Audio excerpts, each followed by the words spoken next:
Paramashivoham Om Nithyananda.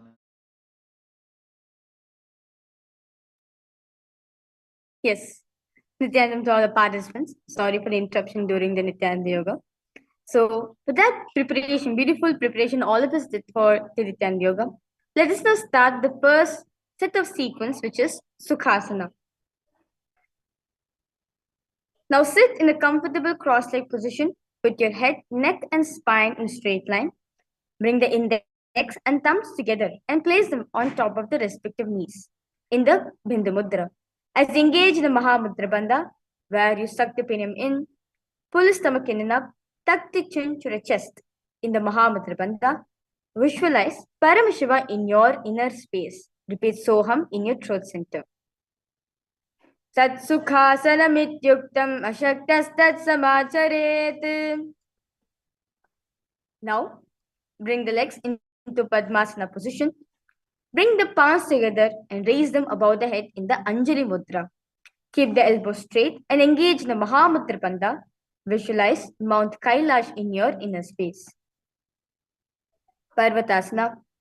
Atavakshe Mahadeva Parvatasana Mangalam. Now, bring the soles of the feet together in front of you. Hold the left hand by the right and place behind the back in the Parshamudra. Now, place your forehead on the ground behind the heels. As you engage in the Mahamudra Bandha, gaze at the nose. Halipavasana. Purvam Vidiyahu Mem Jano Ubhe Pagatali Samputthano. Now, remain the same position. Stretch the hands out in front of the feet and cup the palms, making a hollow in the Shambhavi Mudra. As you continue to engage in the Mahamudra Bandha, gaze at the nose, visualize yourself as a snake. Nagi Pavasana. Puraba Vidipariyaga Nicho Hoyi Kahuni Panasya Ulagagi. Now, hold the big toes with the index and middle fingers. Stretch the legs straight out upwards and cross them into Padmasana position. Lean forward and down onto your elbows. As you engage the Mahamudra Bandha, visualize yourself as a bird. Kokilasana. Ata Nyadasanam Vakshe Yena Siddho Bhave Naraha. Now, place one ankle on top of the opposite knee and hold on to your opposite elbows. Now engage in all three bandhas, the Mahamudra Bandha. Rotate the arms in clockwise manner, in clockwise direction, and gaze at the nose. Goda Bamba Pariki Hashima Hili Soya, the Chalanako Barilo Tapari Gulapa Samoya. Now, press the hands into the ground, lifting the hips up high. Now lower the head, then the chest, scooping the body forward and down again and again in Gajasana, as you visualize yourself as an elephant. Nubjam padagre bhumo kritva lambhi bhuya mastakagre nidhaya. Now, remain in the same position, start the bones of the legs. Now, alternate pressing the heel of one foot into the ground while lifting the other heel up, repeating this again and again in Rikshasana. Ekayakam padama kuncha gajasam kuryat Rikshasanam bhavati.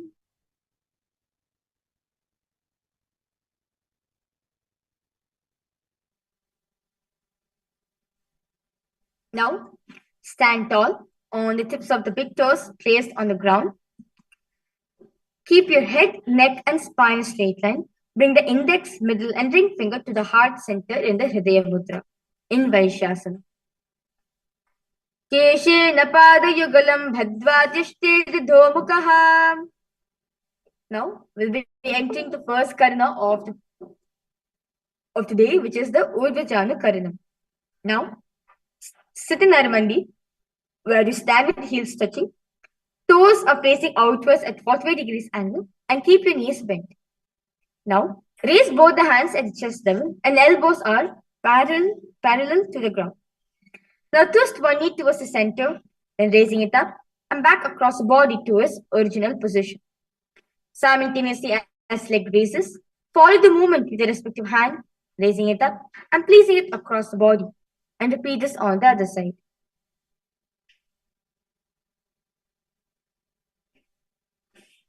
Now, interlace the fingers from outside in Sarva Shankara Mudra. Hold onto your knee, pulling it up to his chest.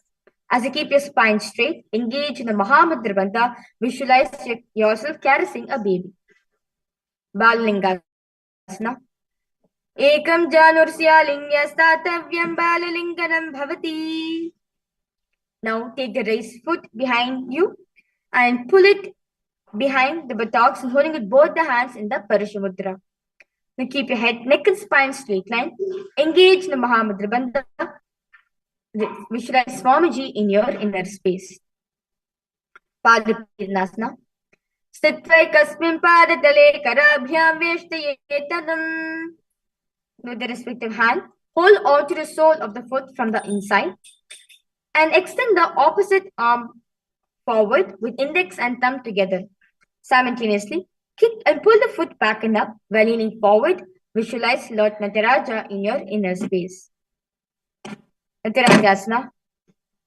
Uttarapadam krauncham cha marichim virabhadrakam. Let's now repeat Balalingasana on the other side.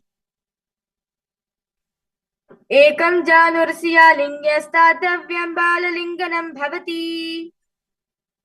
Padapidhanasana. Repeat it on the other side. Sthitvaikasmin padatale karabhyam veshtayetanam.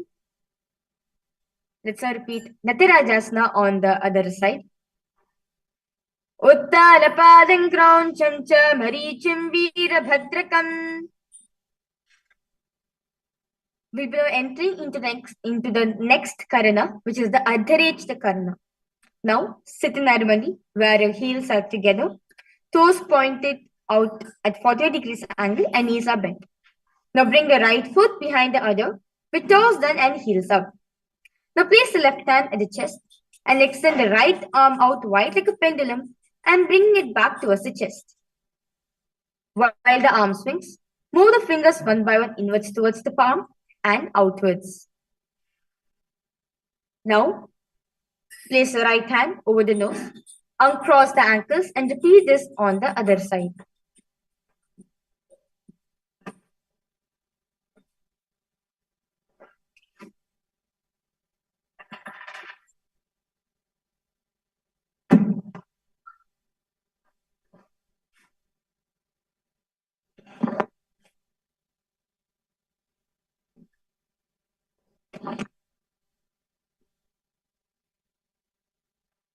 Next, we'll be entering into a very powerful meditation, which is the skeleton dance.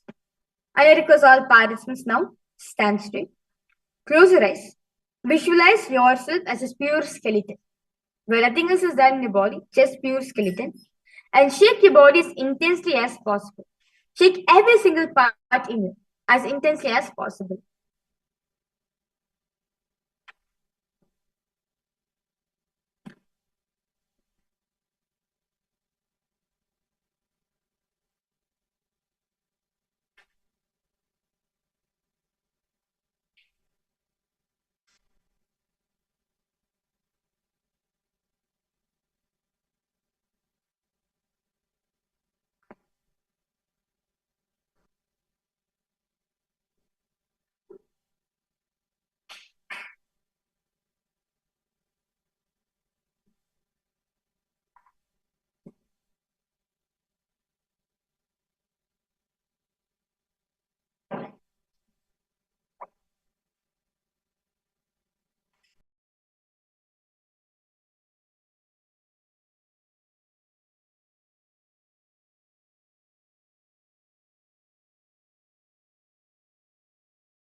Now, relax yourself as you walk front and back in your mat as you inhale and exhale as slowly as possible and as deeply as possible. Now, we'll be entering into next karana, which is the Katichina karana. Now, sit in Narmandi, the half squatting position where your heels together, toes pointed outwards. Now, bring the hands above the head with arms crossed and palms facing backwards. Move the hips to one side and simultaneously uncross the arms right above the head. Come back to the beginning position and repeat this on the other side.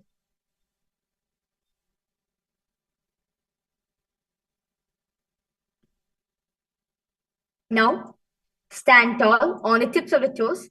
Raise the hands up above the head beside the ears in the Shambhi Mudra. As engaged in Mahamudra Bandha, visualize yourself as a palm tree. Repeat Shivoham in your throat center. Tadasana. Mahamudra Baddha Kono Tadasana Vibhedakane. Now, from standing position, lean forward and down, bringing the hands flat onto the ground. As engage the Mahamudra Bandha, bring your forehead towards the knees in Uttanasana. Mahamudra Baddha Kono Tadasana Vibhedakane. Now, bring yourself to the plank position. Tuck the chin to the chest as in Jalandhara Bandha. Rotate the head from side to the side in Tarakshvasana. Gajasravastitva mastakam varam varam dakshinakuksham savakuksham nayet tarakshvasanam bhavati.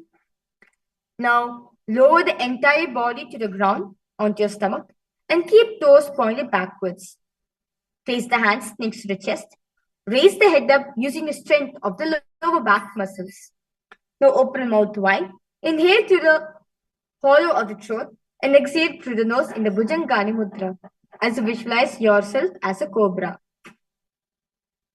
Angushtana viparyantam adho bhumo vininyaset. Now raise yourself to a plank position. Alternate bringing one knee in towards the chest, back and forth in Shashasana. Gajasara samstau janadvaima kunja varam varam kartavyam Shashasanam bhavati. Now remaining same position. Now place one foot in between the two hands. Simultaneously jump one foot back, bringing the other in between the two hands, alternating again and again in Rathasana. Gajasana samsito ekekam param puro margena bhramayatva kartavyam Rathasanam bhavati. The next asana is Virabhadrasana. Now, keep front foot flat on the ground, toes pointing forward and knees bent in 90 degrees angle. Now extend the other leg back, keeping the knees straight and toes pointed out at 45 degrees angle. Raise the arms up parallelly beside the ears. Pull the stomach in and up in the Uddiyana Bandha, gaze at the third eye. Virabhadrasana. Vashishtamadakaundinyam urdhakukkudamevacha. Let's now repeat Virabhadrasana on the other side. Vashishtamadakaundinyam urdhakukkudamevacha. Now, stand tall. Bring one foot to the inner thigh. Bring the palms together. Raise them above the head in the Namaskar Mudra, keeping your elbows straight. As you pull the stomach in and up in the Uddiyana Bandha, gaze forward, visualize yourself as a tree. Vrikshasana. Vamora dese cha yamyam padam nidhayatu. Next asana is Garudasana. Now, remaining same position. Place the foot on top of the opposite hip. Bring the palms together in front of your heart in Namaskar Mudra in Garudasana. Garudasana vakshe yena dhyanam stiram bhuvi. Let us now repeat Vrikshasana on the other side. Vamora mula dese cha yamyam padam nidhayatu. Garudasana. Repeat it on the other side. Visualize Lord Garuda in your inner space. Garudasana vakshe yena dhyanam stiram bhuvi. Now stand tall. Stand one leg far back and keep the front toes pointing forward and back toes facing sideways. Now keep the arm straight. Bring the front arm down towards the ground beside the foot, while the other arm is extended towards the sky. As you visualize yourself as a triangle in Trikonasana. Uttanapadam krauncham cha maricham veerabhadrakam. Let's now repeat Trikonasana on the other side. Trikonasana. Uttanapadam krauncham cha maricham veerabhadrakam.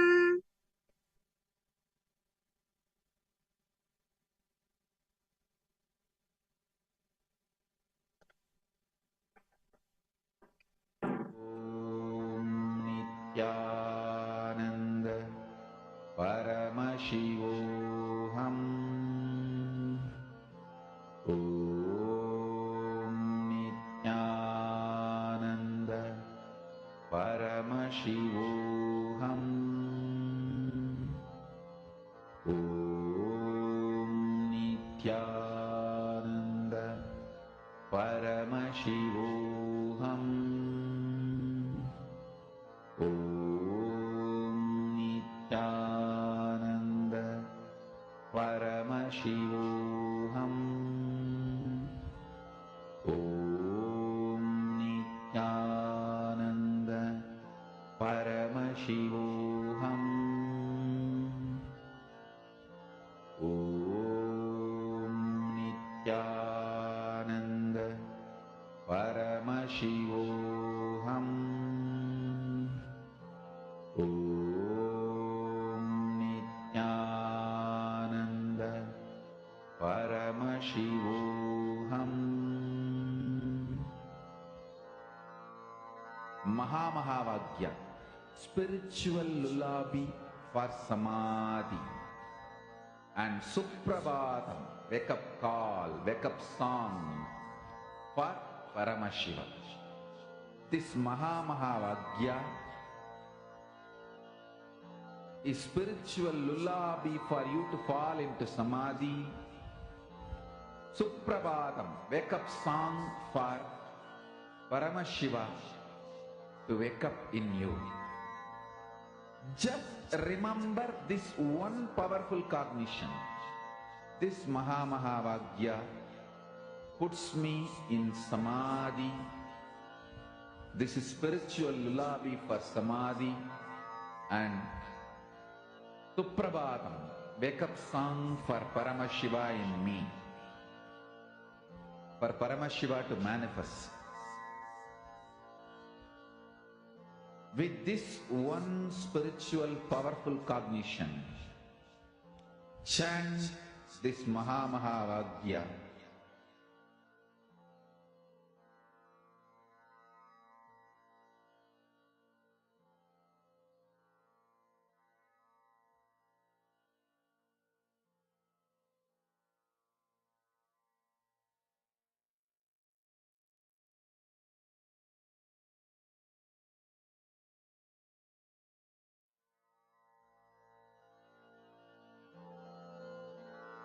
Mahamahavagya, spiritual lullaby for samadhi, and Suprabhatam, wake up call, wake up song for Paramashiva, for Paramashiva to manifest.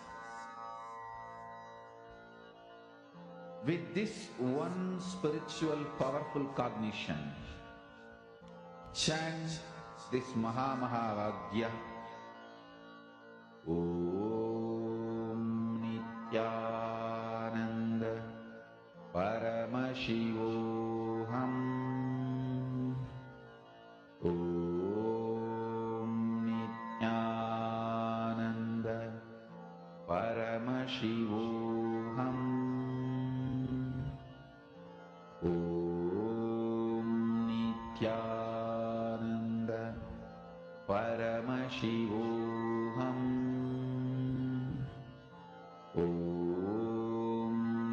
Nithyananda Paramashivoham Om Nithyananda Paramashivoham Om Nithyananda Paramashivoham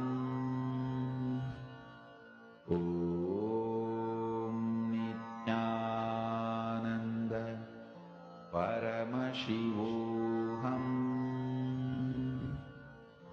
Om Nithyananda Paramashivoham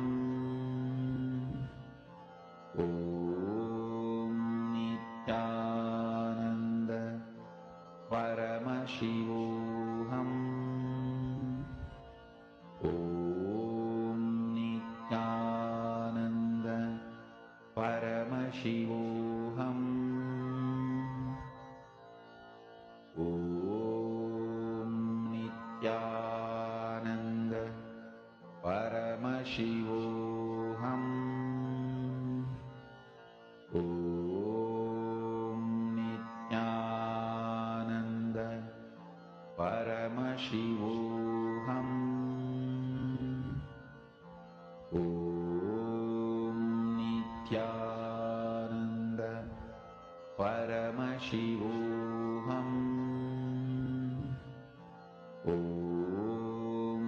Nithyananda Paramashivoham Om Nithyananda Paramashivoham Om Nithyananda Paramashivoham Om Nithyananda Paramashivoham Om Nithyananda Paramashivoham Om Nithyananda Paramashivoham Om Nithyananda. Yes, we complete all the participants for the interruption during the Nithyananda yoga. We'll be resuming back to yoga right now. We will be entering into the next sequence, which is next karana, which is the Nikutaka karana. Now, sit in Narmandi, the half squatting position, where your heels are together and toes are pointed outwards and knees are. Now, place the hands to the chest level and palms are parallel to each other, facing each other. Now, raise one foot towards his toes and shift between lifting the other toes up while the opposite toes goes on the ground. Simultaneously, as leg movements being done, do the hand movement as one goes up, other goes down in the Nikutaka karana. Now, lower on the tips of the toes, sit in squatting position, place a perineum on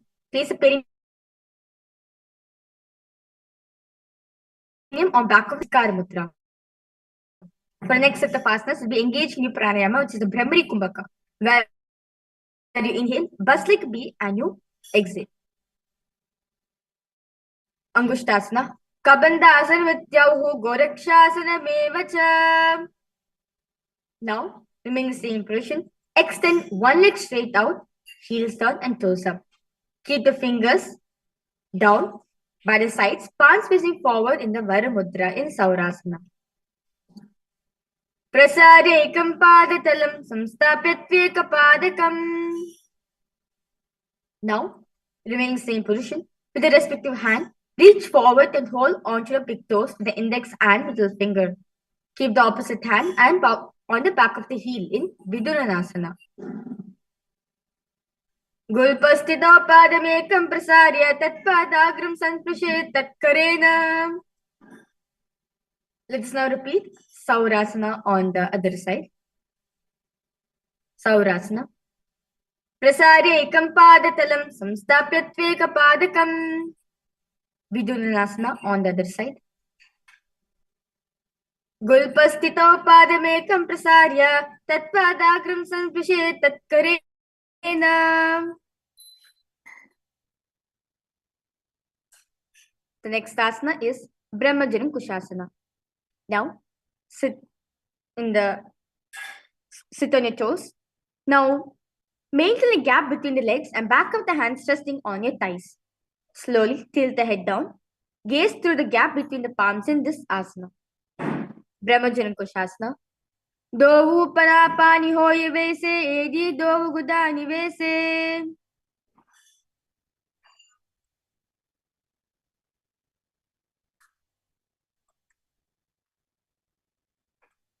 The next asana is Kapilasana. Now, place the knees on the ground with toes tucked behind you and perineum placed down on the heels. Now rest the hands on top of the thighs in Shambhavi Mudra as you pull the stomach in and up into Dhyana Bandha. Gaze at the nose. Visualize each Kapila Mahamuni in your inner space. Ubhe pakatali samat herave tinako mahili ko milave. Now, remain in the same position. Gaze, switch the gaze to the third eye. Now, release the Uddiyana Bandha. Engage in the Mula Bandha, where you clench the perineum in. Visualize Swamiji in your inner space. Bhadrakorakasana. Dovu pagatali sambudha kare koravarili bhu paridhare. Now, sit with toes tucked, perineum placed on top of the raised heels, and slowly lift the knees up from the ground. Bring the thumbs and little fingers together and opening up the palms in Padma Mudra. Raise the arms straight up above the head. Gaze through the hole between the palms in Suryasana. Dovu yedi dovu gudatiriyane panapane bhitakapunithane. Now, sit with toes flat, perineum on the heels. Keep the hands on top of the knees in Shambhavi Mudra. Now, lift the tongue up against roof of the mouth in the Mandikya Mudra. Catch the nectar of immortality dripping from the Sahasrara Chakra with your frog tongue as you visualize yourself as a frog. Padatalo prishta deshe angushte dvecha sansprishet. Now remain in the same position. Keep the hands on the back, holding the head with the elbows in Uttana Mandukasana. Mandukasana madhyastam kurparabhyanatam shiraha. Now, cross the ankles, sit on the feet, spread the knees out wide, fingers spread on top of the knees. Now open the mouth wide, stick out the tongue and exhale forcefully. Gaze at the tip of the nose in Simhasana. Dakshinam sarvagulphena dakshine hadate taram. Now, sit on your heels and keep the knees out wide. Cross the hands behind the back and hold the big toes with your index and middle finger. Now tuck the chin to your chest in the Jalandhar Bandha. Gaze at the nose in Bhadrasana 1. Gulpo chavirsanasyadah Gulpo chavirshanasyado yukramena samahitaha. Now, raise your toe to squatting position. Keep the feet flat on the ground and knees opened wide. Now bring the arms in and around the back and interlace the fingers behind you in Parashu Mudra. Gaze at the nose in Kaka Bhushanti Asana. Pratame Vaisaka Ukratane Dovu Hatbakam Vichane. Now,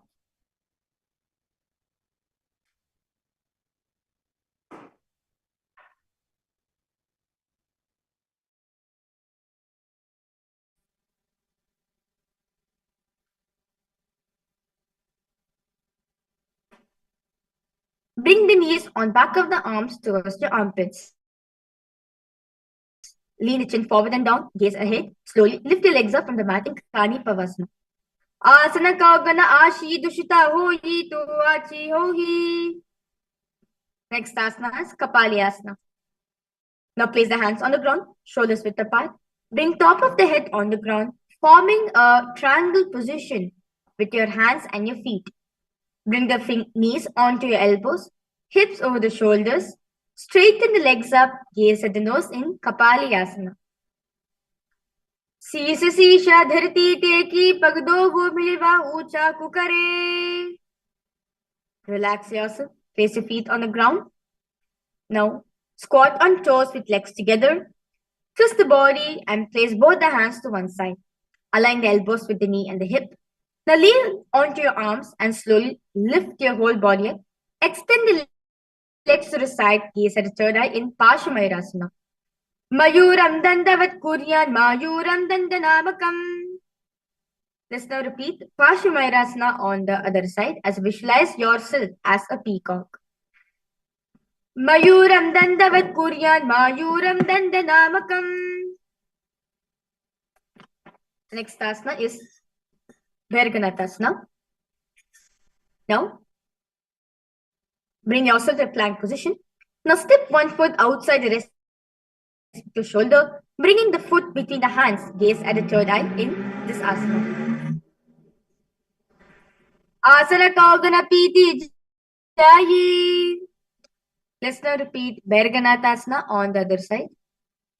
Asana Kaugana Piti Jayi. The next asana is Unmukapitasana. Now, remain in the plank position. Place the forearms on the ground and walk the feet forward, raising the hips. Now lift the chest and head up, gaze at the third eye in Unmukapitasana.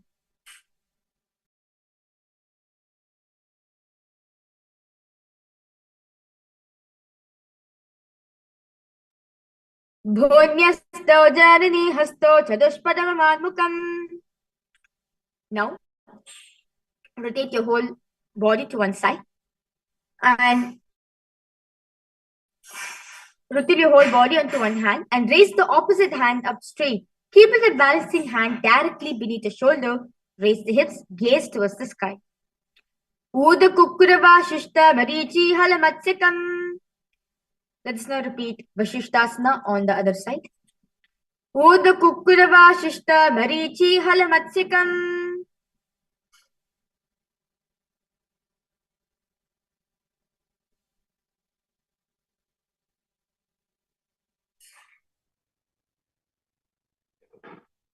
Next asana is Anjaneyasana.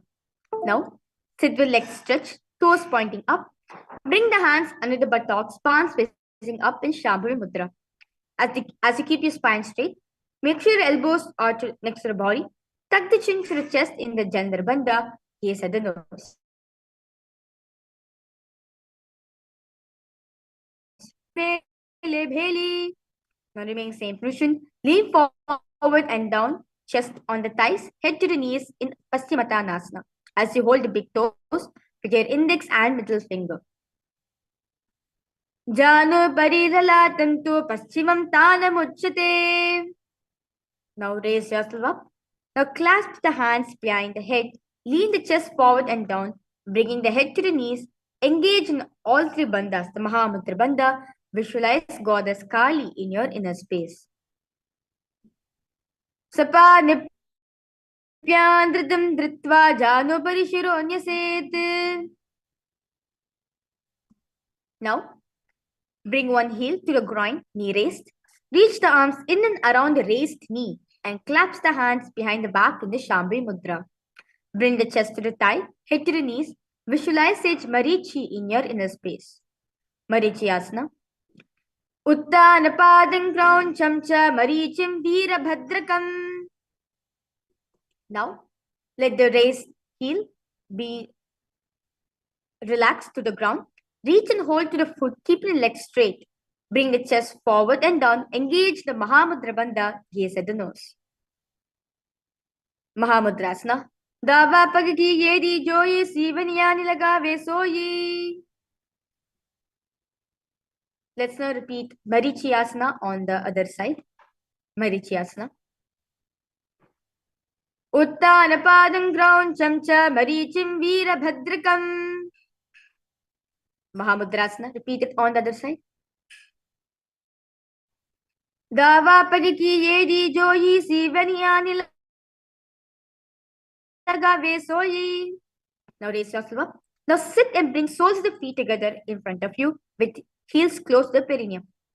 Keep the knees wide open and hold the feet firmly in Shamya Mudra. Maintain a straight spine, gaze at the nose in Bhadrasana 2. Gulpot Vrishanasya Sivanya Pashvayokshipet. Now, remain in the same position. Extend the feet away from the body. Keep the toes together, heels apart, knees open. Place the hands on respective knees in the Shambhavi Mudra. Tuck the chin to the chest in the Jal Narbandha, gaze at the nose. Purva Charpara Chok Kasso Sohi Vahi Vidiyo Kiji Sohi. Now, remain in the same position. Hold the soles of the feet in Shambhavi Mudra. Lean forward and down. Bring the forehead to the feet. Gaze at the nose in Joni Asana. Dovu Pagatali Sambudha Kare Yed Medike Dhing Dhare. Next asana is Midiki Pavas. Now remain in the same position. Lean forward and down. Extend the hands out wide, palms facing on the ground. Bring the forehead to the ground behind the heels. Gaze at the nose. Midiki Pavasana. Puraba Bidi Paripakatali Sampuya Shol Yedi Bili Rashe. Now raise yourself. Bring the arms below the shin. Extend it out and keep the palms facing upwards. Bring the forehead to the ground. Bow the feet. Bringing the toes near the throat. Gaze at the nose in Siddha Samadhi Asana. Dobu Pagatali Sambudh Kare Sole Meda Aga Medhare. Now, raise yourself up. Hold the feet in Shambhavi Mudra and open them up, bringing the soles towards the sky. Back of the hands resting on the ground. Now press the elbows into the thighs towards the knees. Gaze to the nose in Chiliki Pavasana. Dovu Pagaki Yedhi Dharati Magava Meda Laghave. Now, place hands on the knees. Gently press them to the ground as you engage in Uddiyana Bandha, where pull the stomach in and up, gaze at the third eye. Charpata Chokasana. Dovu Pagatali Sampadadhare Aga Me Karajhara Pasare. Now, lift the heels up, bringing the toes down onto the ground. Keep the knees on the ground. Pull the stomach in and up in the Uddiyana Bandha. And place the hands onto your knees with the index and thumb touching in the Bindu Mudra. Bhairavasana. Gulpo Sampida Chanyonyam Yukrameno Ditam Shanehi. Now relax yourself. Now lift and hold the other foot, pulling the sole of the foot onto your chest. Gaze at the third eye. Hold a breath in the Muladhara Chakra in Samanasana.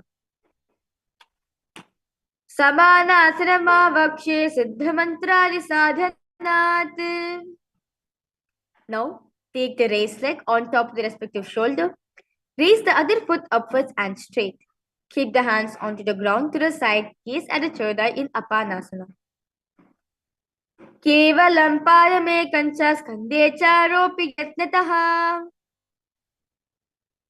Let us now repeat Samanasana on the other side.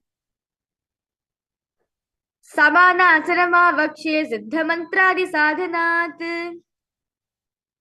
Apanasana on the other side.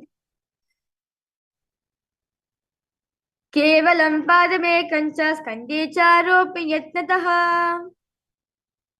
Now, sit and cross one leg over the other, aligning the knees at the center of the body. With the feet by the opposite hips, place both the hands on top of the stacked knees. Gaze at the nose in Gomukhasana. Savve Dakshina Gulphantu Prishtapashve Niyojayet. Now remain same position. Hold the big toes with the index and middle fingers in Anushasana 1 as you gaze at the nose.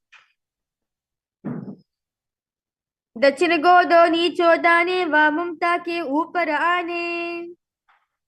Next asana is Anushasana 2. Now remain same position. Interlace the fingers behind the back in Parashmudra. Lean forward and down. Bring the chin over the knees and touch the nose to the ground. Gaze at the nose in Anushasana 2. Jivana Goda ki Sandhi Upridava Goda ki Samdhi Milayi Rashi. Next asana is Garudasana 2. Now, sit on the ground with one heel pressed against the perineum. Keep the opposite foot on the ground in front of the other. Keep the spine straight, chest out, hands to respective knees in the Shambhavi Mudra. And gaze at the nose. Dava Pagamodi Yedi Mahilangul Pamuladvarani Chede. Next asana is Naradasana. Now remain same position. Interlace the fingers behind the neck in Parishamudra. Twist yourself outside of the raised knee. Gaze at the third eye.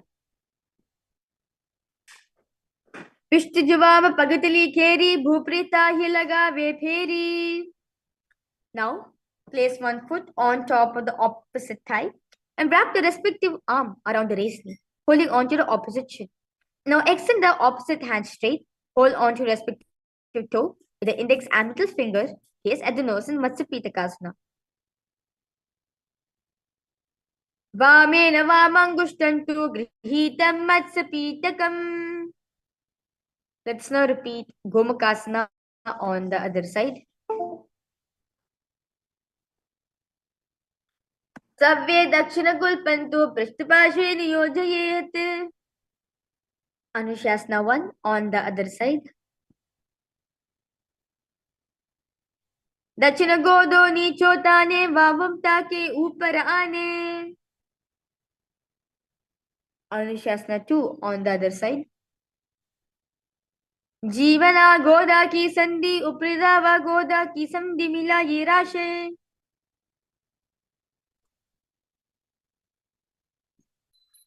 Garudasana 2 on the other side. Davo Pagamodi Yedi Mahilangul Pabuladvarani Chede. Naradasana. Repeat it on the other side. Pishtijavama Pagatali Keri Bhuprita Hilaga Veperi. Matsyapitakasana. Repeat it on the other side. Vamena Vamangushtantu Grihitam Matsyapitakam. Next asana is Matsyendrasana.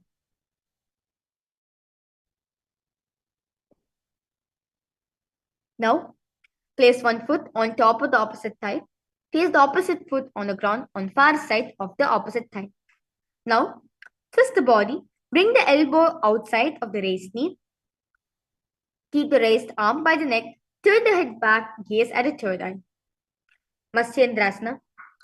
Udaram paschima bhasam kritva tishtari yatnataha. Now, extend the hand down to the foot, keeping the opposite hand at the respective ear. Turn the head back, gaze at the third eye in Kubasana. Asana Kaugana Jolo Jaye. Now, extend the opposite hand to the ground, turn the head back, gaze at the third eye in Matsyendrasana 2. Maschendra Pitam Jadara Pradiptim Prachanduruk Mandala Kandanastram. Let's now repeat Maschendrasana 1 on the other side.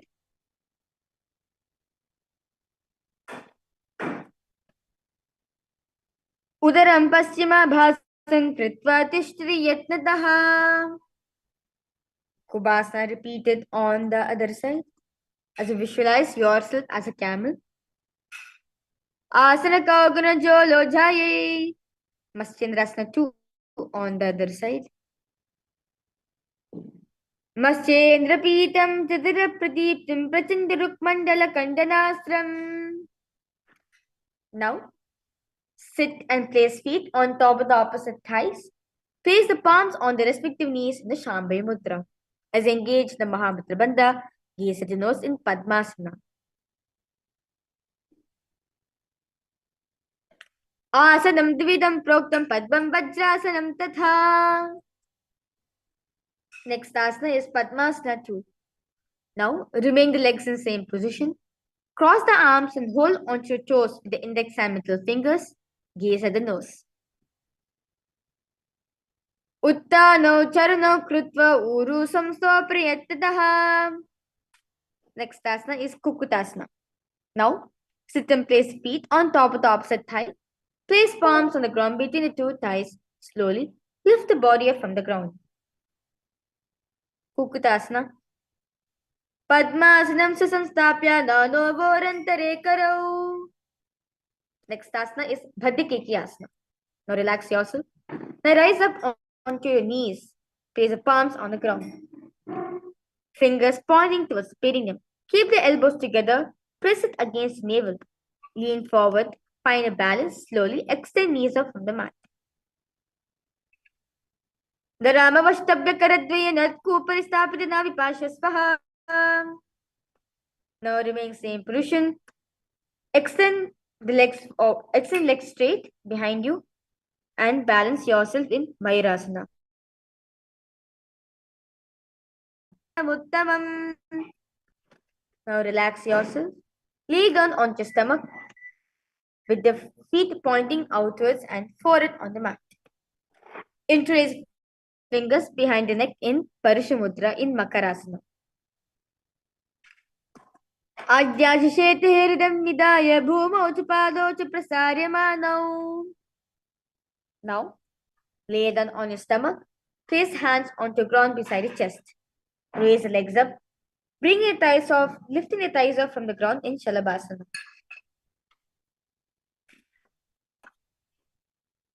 Adyashishete karyagmavaksha bhumamavashtabhya karyosalabhyam. Now, lay down on the stomach. Bring the hands to the feet. Pull the feet down towards the ground outside of the raised hips. Ushtasana. Adyashishete padayugmavashtam prishti nidayavritam karabhyam. Now, remaining yourself in the same position. Kick the legs back and up and simultaneously pull the feet towards the sky. Lift the chest off from the ground. Raise the head up. Gaze at the third eye in Dhanurasana. Prasarya pado budandarupa karoju prishte pada yugmam.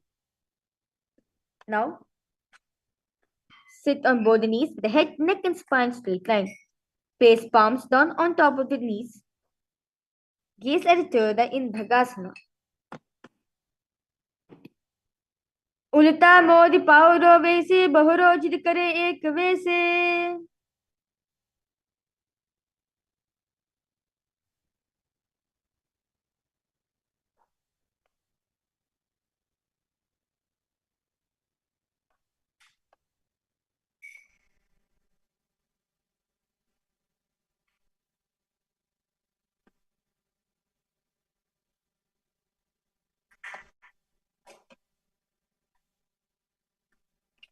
The next asana is Gohi asana.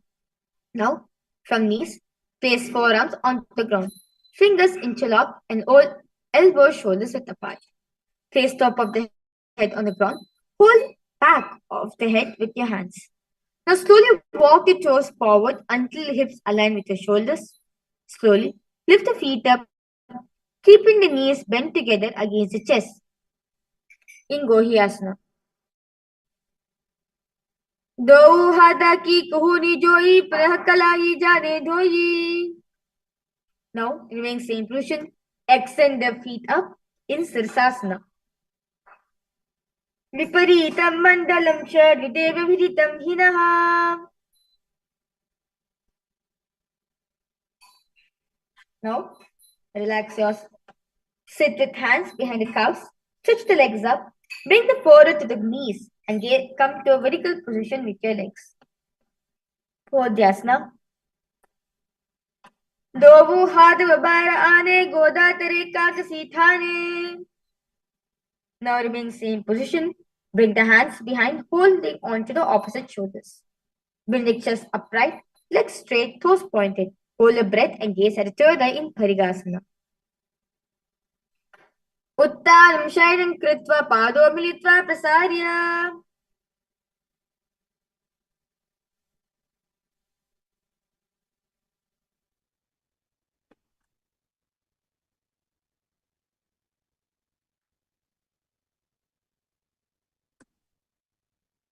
Now, remain same position. Relax the hands onto the ground as you visualize yourself as a boat in Naukasana.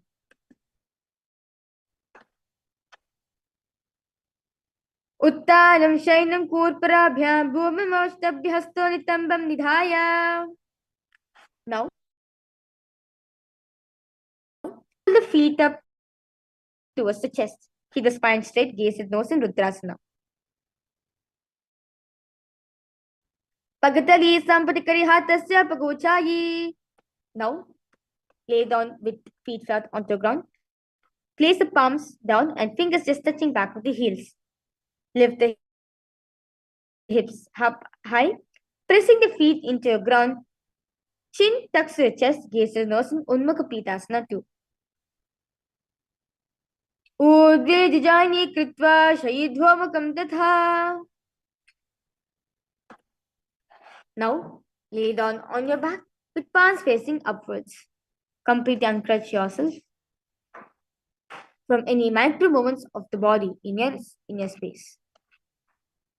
As you visualize Swamiji in your inner space, bring awareness to every single moment in you in Shakti Charan Mudra.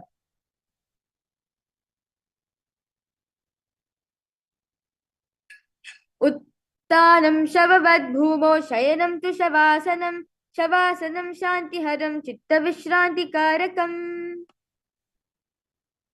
Continue to repeat the Mahavakya in your throat center.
Now, raise yourself. Now, start to wiggle your toes and your fingers. Raise yourself to a comfortable seated position.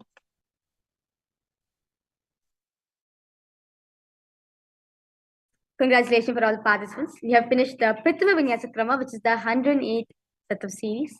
With this, we will start in the next beautiful sequence, which is the Yathasana, which is the Dvitiya Vinyasa Krama, where this asana is beautifully, this sequence is beautifully decided by Swamiji himself. The first asana of this beautiful sequence is Yathasana. Sit in a posture that brings ease to your physical and mental space. Bring your hands in the Bindu Mudra with your index and thumb together. You can place them where you want in this asana. Throughout the whole Dvitiya Vinyasa Krama series, you'll be having only one japa, which is Mahavakya, Om Nithyananda Paramashivoham, and you'll be visualizing Swamiji in your inner space. Yathasana. Paryankam tat samakhyatam yata samstham yatha sitihi.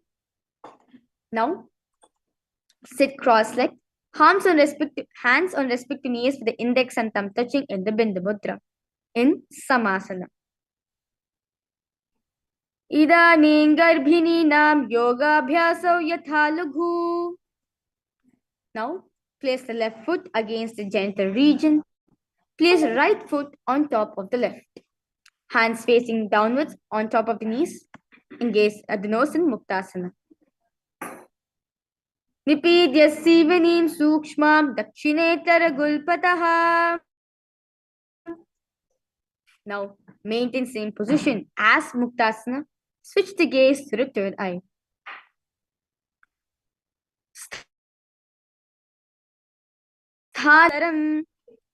Now, maintain the same position as Siddhasana. Switch the gaze to the ground in front of you as you engage in the Mahamudra Bandha.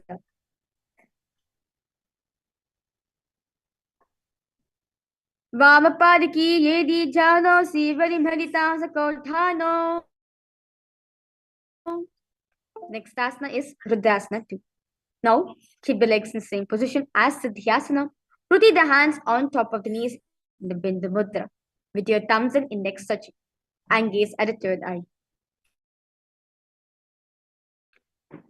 Vamacharna paridachya rake ekajugati asa vidhidake. Next asana is Santadanasana. Now maintain the same position as Rudrasana 2. Switch the gaze to the nose.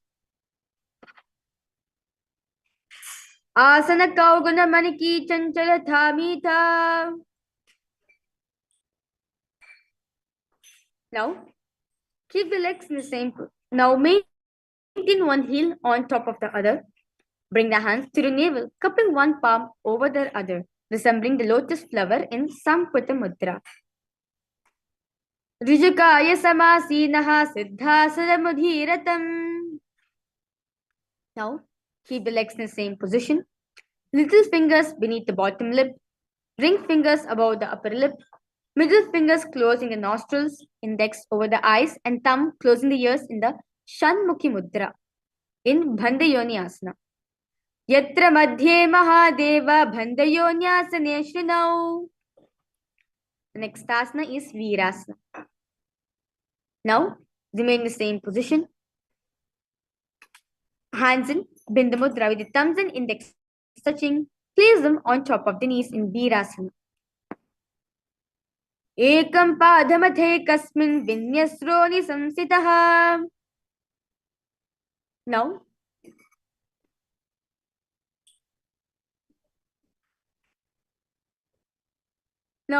place the left heel on the right side generative organ, toes under the thighs, right foot on the left leg, toes by the knees. Hands are respective knees with the index and thumb touching in Bindu Mudra, gaze at the third eye. Valmikasana. Dava pagaki pagatali punedi hai joya. Now keep the legs in the same position as Joni Mudra.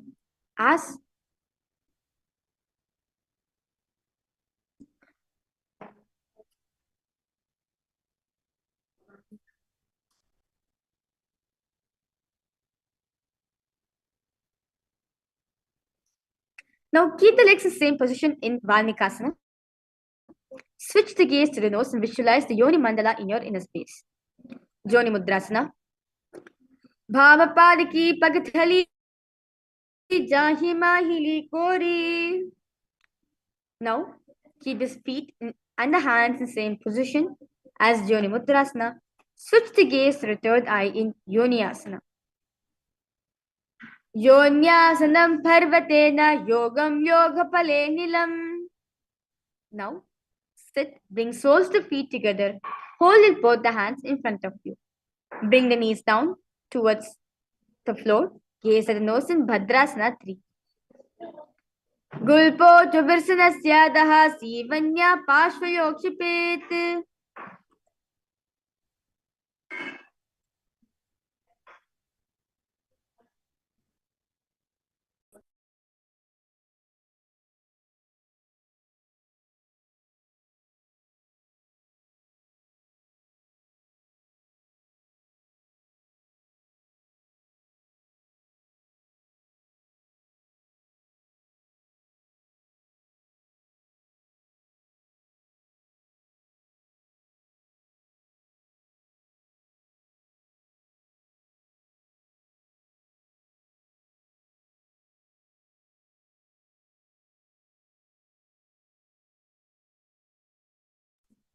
Now, keep the legs in the same position.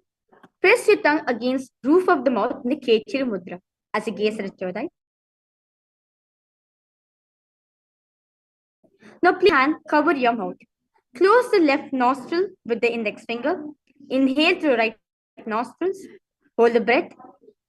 And exhale through left nostrils and repeat this on the other side in Aghorasana. Purvaka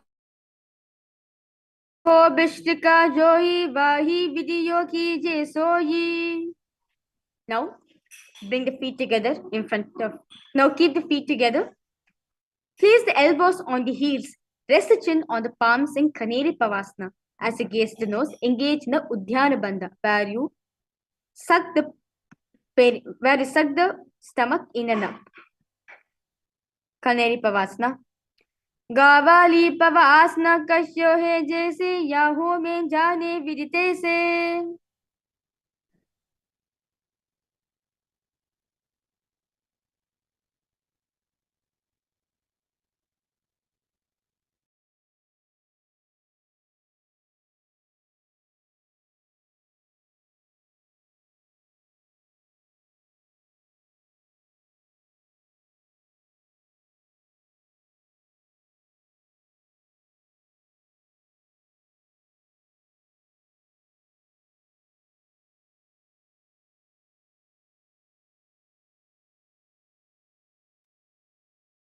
Next asana is Parasana.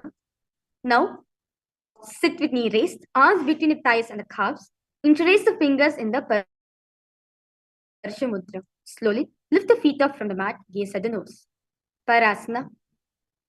Jograpadika dovu karki angur joyi vatasham. Now, interlace the fingers around the feet with soles together. Toes at groove in the throat. Heels touch the chest. Puraba bidipagaka anguta takaru parashay. Now, remain the legs in the same position. Insert the hands underneath the legs. Hold the feet with interlocked fingers. Bring the feet up to the chest. Bring the head down and touch the chin to the soles. Gaze at the nose in Udarasana. Dovu pagatali sampudatane ubay hastaki hurdahithane. Now, raise up the feet to the face. Fingers interlocked. Palms over the forehead in Vishishtasana. Dovu pagatali jodi samput kare hadito pagbichi anitale. Now, from seated position, lift both the legs over top of the respective shoulder. Bring the arms underneath the legs and up, interlacing fingers around the neck. Sirasadam tu vikneyam kaksha saramataf param. Now maintain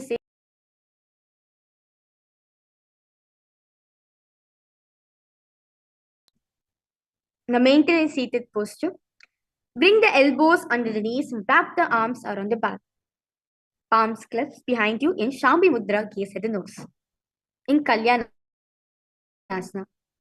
दो हाथ वगाम विच आने तिनको गोदा नीचे डाने. Now, with the right knee on the mat, place right foot flat, place perineum on the raised heel. Now raise the left leg over top of the right. Place both the hands on the opposite knees in Sankatasana. Vamapadam chitir moolam sannyasa dharani tale. Now from Sankatasana, slide the left heel to the left hip. Keep the right knee on top of the left. Place both the hands on the right knee. Dhenukasana. Anusaghi nagara panchtam rishim da galyam ni. Now place right foot on the left thigh and left foot on the right knee. Bring the left hand behind the back and hold the right thigh. Place right hand on the left thigh. Twist the body, gaze at the third eye. Machindrasana. Hasta pishta disha aane. Now, from Machindrasana, untwist, hold onto respective big toes. Lean your forehead so it touches the ground with the chest and chest on the ground, and chest should be on the knees in Machindrasana too. Prathama jimano charno jujoyi vamajanga parira khesoyi. Now raise yourself up. Maintain the feet in the same position. Interlace the fingers and place them on top of the knees as you engage the Mahamudra Bandha in Guru Asana. Uramolida padasya kanishtika pradeshe.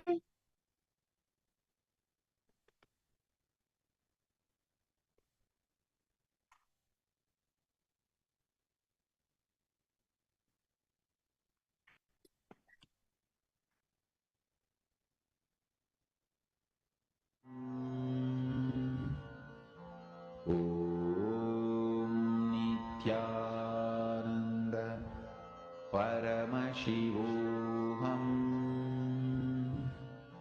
Om Nithyananda Paramashivoham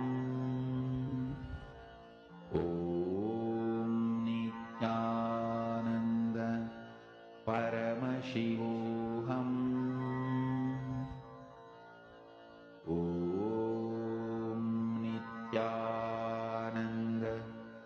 Paramashivoham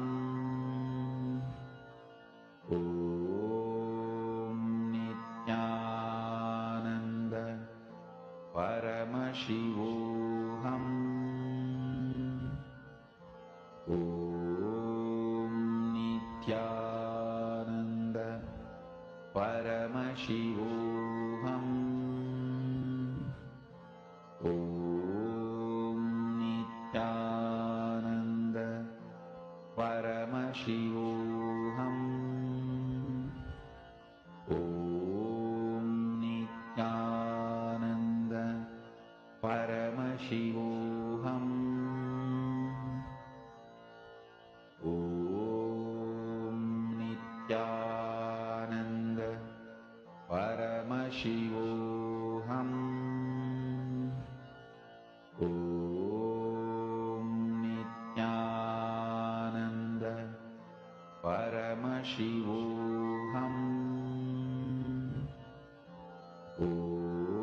Om Nithyananda Paramashivoham Om Nithyananda Paramashivoham Om Nithyananda Paramashivoham Om Nithyananda Paramashivoham Om Nithyananda Paramashivoham Paramashivoham Om Nithyananda Paramashivoham Om Nithyananda Paramashivoham Om Nithyananda Paramashivoham Om Nithyananda Paramashivoham Om Nithyananda Paramashivoham Om Nithyananda Paramashivoham Om Nithyananda Paramashivoham Om Nithyananda Paramashivoham Om Nithyananda Paramashivoham Om Nithyananda Paramashivoham Om Nithyananda Paramashivoham Om Nithyananda Paramashivoham Om Nithyananda Paramashivoham Om Nithyananda Paramashivoham.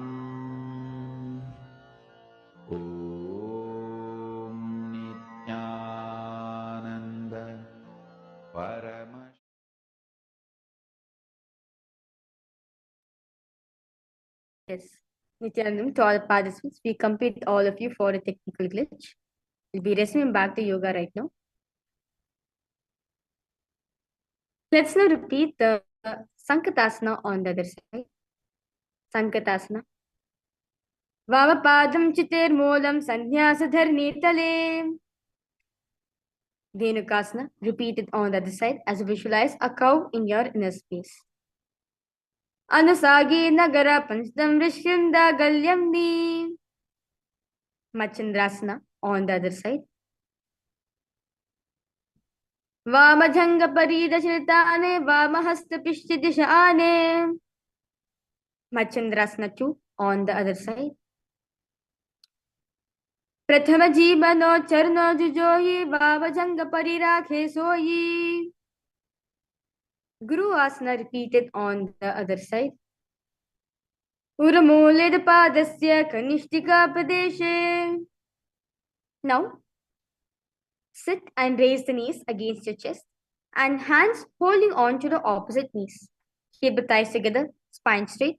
Now press your tongue against the roof of the mouth in the Khechari Mudra as you gaze at a third eye in Parshvasana. Padatale bhumau nidhaya.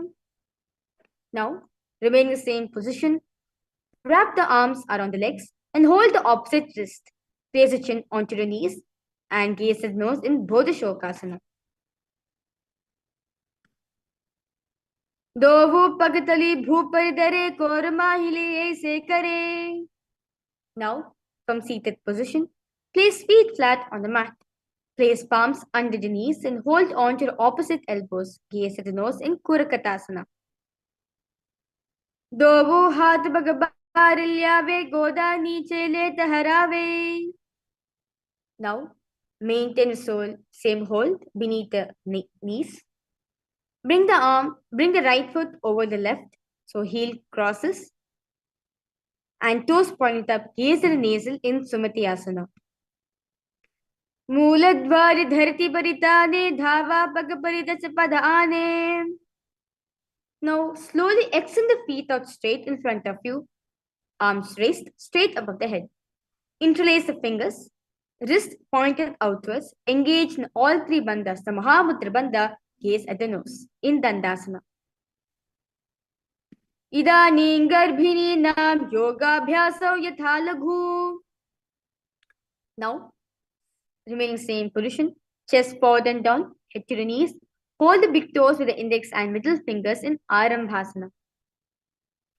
Dovu pagamilava pasari pagaka muta pakadidila to go the lagave.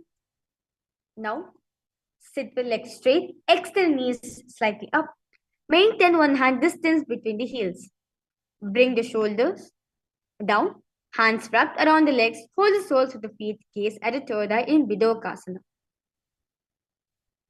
Pratama besi do pava pasari kachika urdhuko kurdo dhare. Now, insert the hands below the legs, keep the elbows together on the ground along with the fingers. Now place the chin, mouth, nose onto the heels, palms facing upwards, gaze at the nose in Jalandhari Pavasana. Dobu edi melike deej hath pasari punichibka nasika tadiga bhu paridhari. Now, sit and extend both legs out. Lift one foot behind the neck. Lean forward and down as Paschimottanasana. Paschimottanasana sansitam kritva ekam padam grivayam dhritva tishtet. Now, lay on your back with the right leg behind the neck. Left hand holding the foot from the top. Straighten the body. Gaze at the nose in Anantasana. Uttan shaini ekekam payi grivayam vinyasya. Now from Anantasana, rest onto the elbows of the hand pulling the foot. Gaze at the nose in Ankushasana. Uttan shaiti ekekam padim grivayam kurvan. Now relax yourself.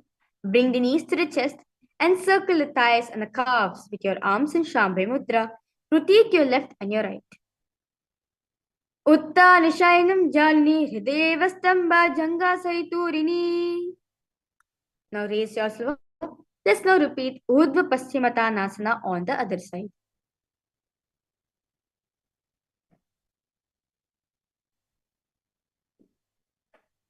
Paschimottanasam sitam kritva ekam padam grivan dhritva tishtet. Anantasana on the other side.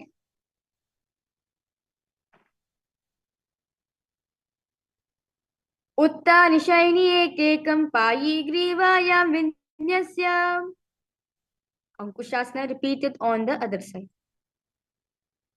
Uttan shaiti ekekam padi grivayam kurvan. Now, lay on your back. Lift the legs one by one up behind the neck. Hold the hands behind the back. Gaze at the nose in Yoga Nidrasana. Padabhyam veshte kantham hastabhyam prishtabandhanam. Now relax your legs. Now keep the legs next to the head. Wrap the arms around the legs. Interlace the fingers behind the neck in the Shambhavi Mudra. Gaze at the nose in Atma Ramasana. Atma Ramasana pratama sudo sove pagavuche agane. Now relax yourself. Keep the knees to the chest, soles facing up. Extend the arms sideways in Shambhavi Mudra. Gaze at the third eye in Kochikasana. Dobu hath chidasa kare tino so ube se pa kare. The next asana is Jatara Pravritti 1, 2 and 3. Now lay on your back, knees to the chest. Arms reach their sides at the shoulder level. In Jatara Pravritti 1, keep one knee bent, twist the bring to the ground on the opposite side. And other leg extended straight. In Jatara Pravritti 2, keep both the knees bent to one side. In Jatara Pravritti 3, keep both legs straight to one side. Head looks in the opposite direction. Parividhik kukshi bhagye tridahi parikirtitaha. Let's now repeat Jatara Pravritti 1, 2 and 3 on the other side. Parivriddhif kukshi bhagye tridahi parikirtitaha. Now,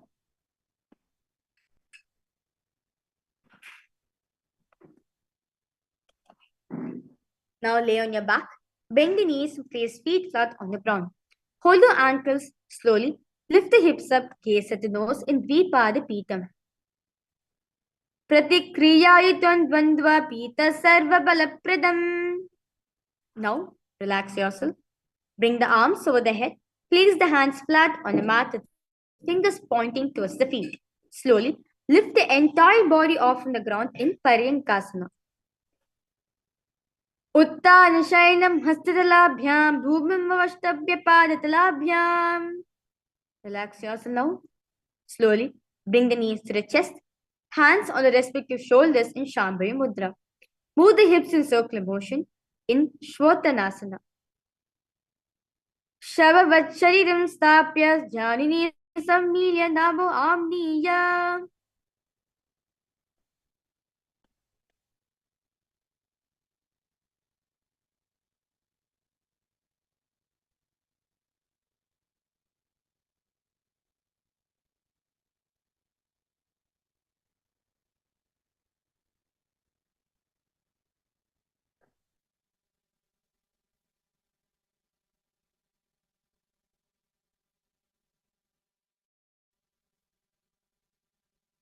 The next asana is Viparita Karini. Now, lie supine, raise the hips and legs up. Elbows are relaxed onto your mat and move your legs around and around. Bhutale shashiro dhatva kenaye charanadvayam. Now, remain same position. Stop the movements of the legs in Viparita Karini 2. Karini Viparitha sarva divyadinashini. Slowly, take the feet over the head, toes on the floor, hands stretched onto the ground, palms clasped in the Parashamudra in Langhalasana. Griva kantini bhumbishtamba padagradvayam. Now, remain same position. Hold the big toes of the respective feet in Shayita Paschimottanasana.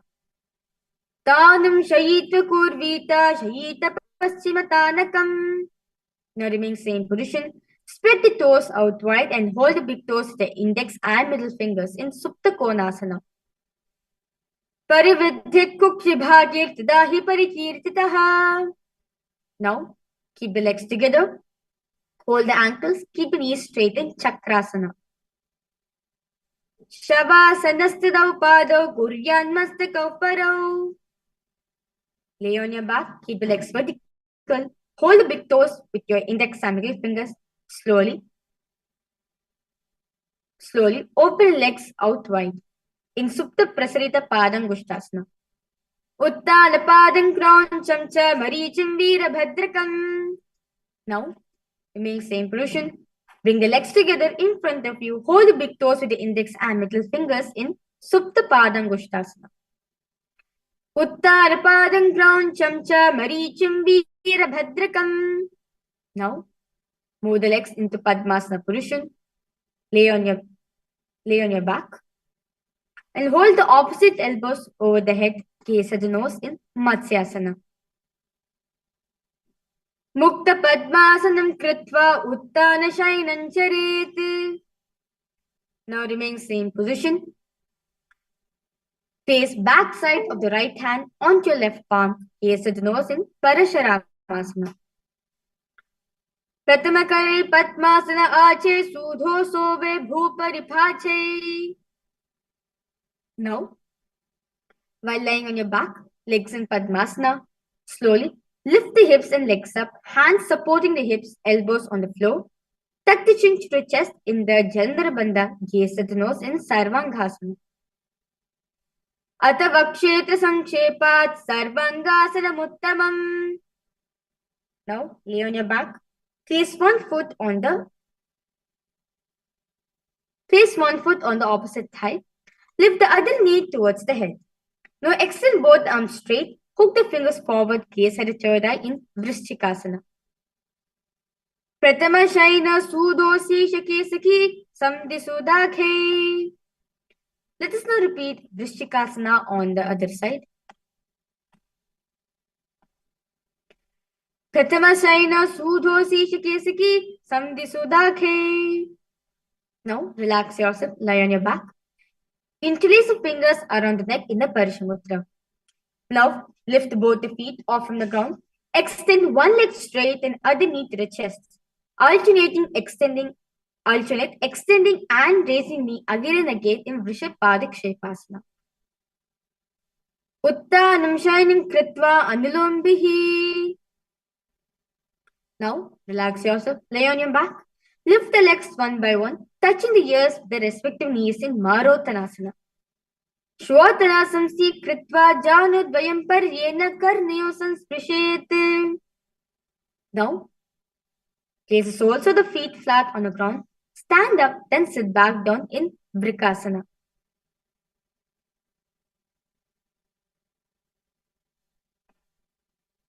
Uttanam shainam Ata uttanam shainam kritva padatalabhyam. Now,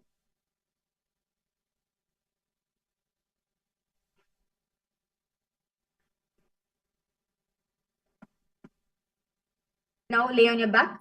Quickly throw the legs above the head. Completely roll over.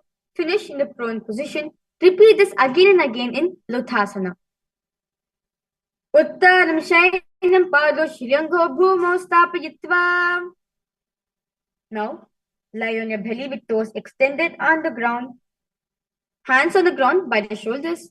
Contract the lips, making sound like a flute, whistling while inhaling in Saratasana. Nuja shayanam kritva nabhim bhumo nidhaya. Now, raise yourself up to a plank position. Jump the legs forward and back between the arms in Dehalyo Langhanasana. Hastadvayam bhadvatan madhya charanadvayam udanaiva bahiniya. Now, from standing position, bend forward, place the hands on the mat. Walk back and forth in Jatyasana. Ata Jatyasana vakshe yena jati smaro bhavent. Now, we are entering the first karana of this beautiful sequence, which is Lolitika Karana. Now, stand with knees bent and feet pointing outwards. Bend the elbows. Keep the hands at the chest level. Now, shiftly move the arms across the body, then bring it back to the center. Tilt the head back and open the chest up towards the sky. Move the head in all directions in this beautiful karana.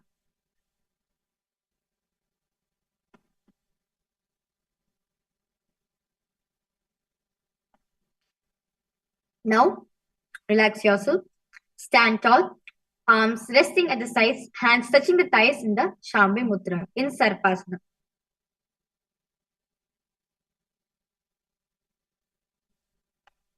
Ata Sarpasram Vakshe Vayupanaya Kevalam. Next asana is Ushtra Sadanasana. Now while standing, place all fingers on the mat and stand on the feet. Feet on the fist. Begin to moon walk like a camel in Ushtra Sadanasana. Mushti Kanishtika Padeshe Bhumo Nidhaya. Now remain same position. Begin to move and walk like a horse in Ashvasana. Mushti Kanishtika Padeshe Bhumo Nidhaya. Now stand straight with feet together.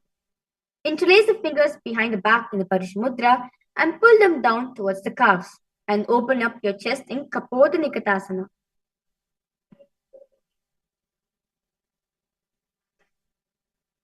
Padadale Bhumo Nidhaya. We will now entering the next karana, which is the Tala Pushpotam Karana. Now stand tall with palms together in Namaskar Mudra. Gently bend the knees and keep the toes pointing outwards. Simultaneously open up the palms, raise one heel off from the ground, slightly lowering the waist and shoulder at the respective heel. Visualize you're holding and offering a bouquet of flowers to Paramashiva.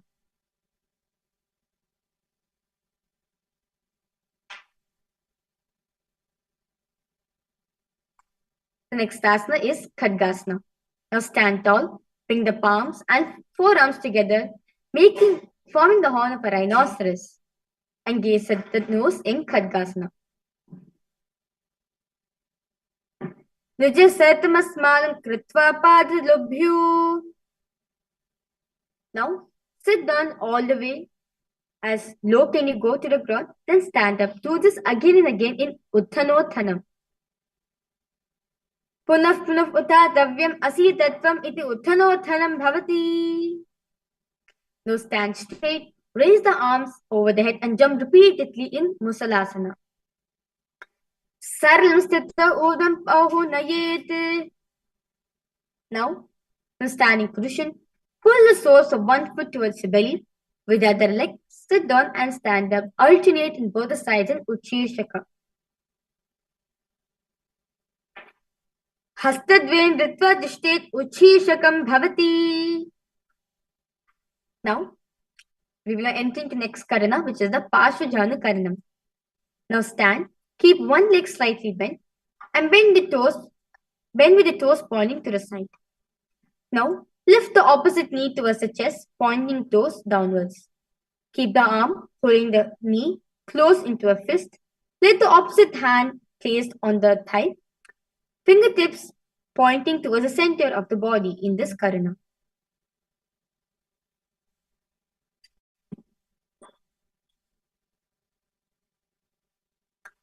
The next asana is Tandavasana.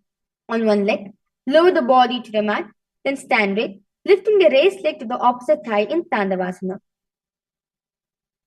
Ekir padi statavyam Tandavasanam bhavati.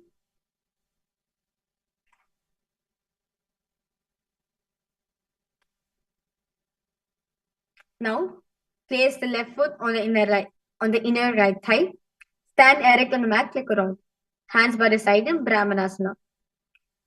Brahmanasana ma vakshe yakritva brahmano bhavet. Now, stand tall. Wrap the left leg over and around the right knee. Tuck the left toes on the other side of the right calf. Simultaneously, cross the left arm below the right and bring the palms together in Namaskar Mudra in Garudasana 3. Uttana Kurma Pitesya Semhes Garuda Vevacha. Now stand straight on right leg, left foot on the opposite thigh, hands relaxed by the knees in Shambhavi Mudra. Ekapadasana. Dakshagrim Vamapadasya Jhango Parinidhaya cha. Now hold the big toes of your left foot, straighten it out to the side, and rotate your body quickly on the standing leg in Dhruvasana. Eken hasteni dandurupasya ekasya padasyagram dhritva. Now take the left foot behind the neck and stand tall, alternate between sitting and standing in Trivikramasana. Grivayam padasam stapya statavyam uthatavyam Trivikramasana bhavati. Let's now repeat this beautiful karana, the Parshvajanu karanam on the other side.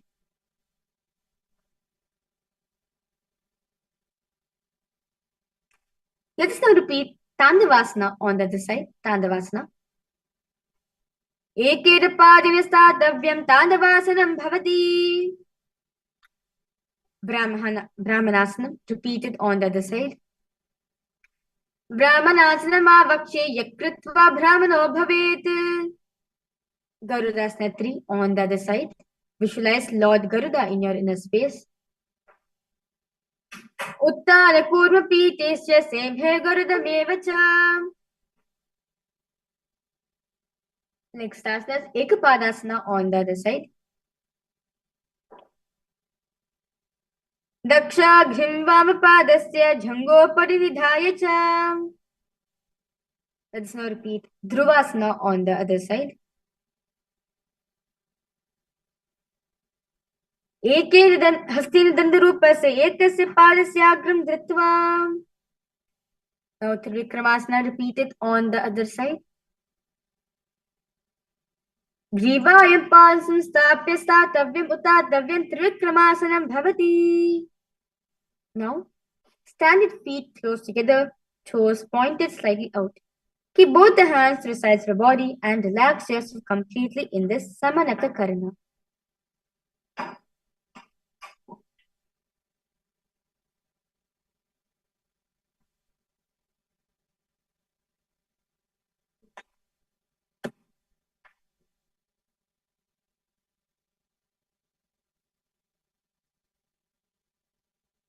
Next asana is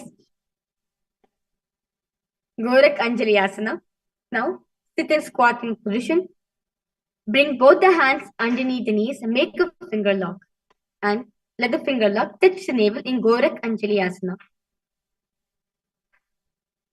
Pratham hi ubhay hoye bahuri niche puni hobe. Now, continue to remain in the squatting position. Insert the hands between the thighs and the calves, then wrap it around behind the butt. Keep the chest upright in Kanchasana. Ura madhyad hasto nivasyanitambam dritva. Now, remain in the squatting position. Bring the feet together. Hold the hands at the back and sit upright, gaze at the navel in Bhairavasana. Dovupaga ki taliki mahili koramilagi. Now, remain in the same position. Bring your elbows up and close to the head. Palms joint over the back, facing downwards in Anjali Mudra in Varahasana. Pagtali ki mahili koramilahi panapan gudobhese. Next asana is Pripitasana. Now bring your hips to the same level as your knees. Fingertips touching the mat in front of you.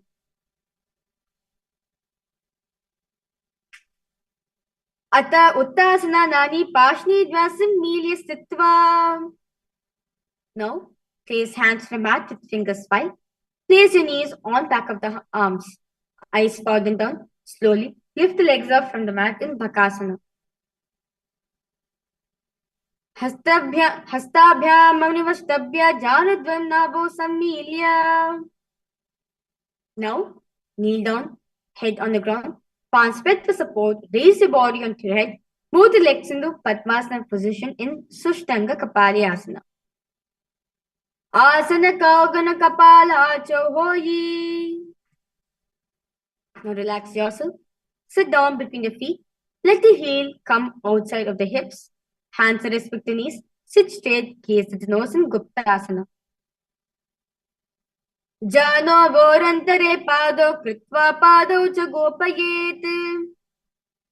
Now, hands on the ground, fingers spread out wide. Slowly, raise your body upside down in handstand position in Vrikshasana 2. Sapta Chakrakshalanaya Vrikshasana Visheshakan. Now remain in the same position. Switch the gaze to the third eye in Shibhuasana. Dovu Pagajodi Mahi Gulpa Milahi. Now, relax your whole body to the ground. Palms by the chest. Body pressed off from the mat. Push the body up and down again and again in Matsyasana 2.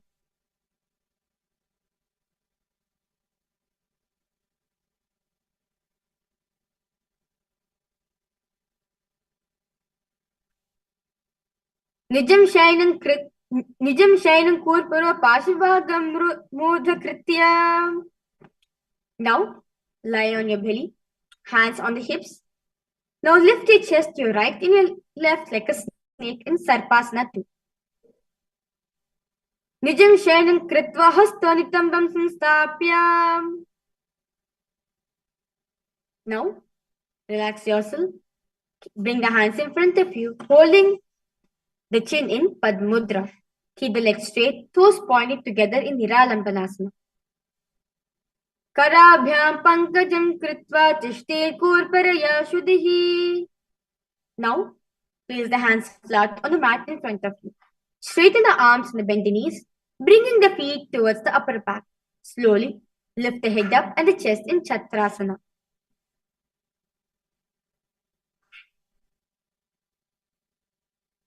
Adhyasrastitva hastatalabhyam. Now raise yourself. Sit on the knees with top of the feet flat on the mat. Bring the butt onto your heels. Stretch the arms in front of you, palms facing down. Place the forehead on the mat in Vajrasana. Idani garbhini nam yoga bhyaso yatha laghu. Now raise yourself to Meshasana. Now raise yourself to Gajasana, the mountain position. Alternate striking the ground with your hands in Meshasana. Gajasrasamsito ekekam bahum bhumau tadayet. Now from Ajasana, lift the legs into the air. Slowly bring the forehead to the ground in Ajasana. Gajasrasamsito padadavayam mantrikaya kritya mastakena. Now, sit on the heels, legs together, relax yourself. Place the hands on respective knees, keep the spine straight, gaze at the nose in Dhanantarasana. Purababidi parihadiki kagasisya panashara modi. Next asana is Angamoti. Now keep the feet in the same position.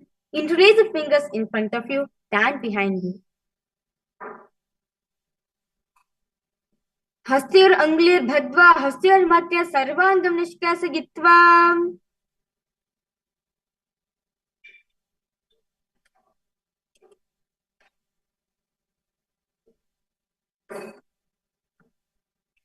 The next asana is Garudasana 4.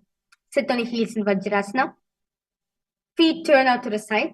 Thighs and knees resting on the ground. Keep the spine straight. Hands on respective knees in Garudasana 4.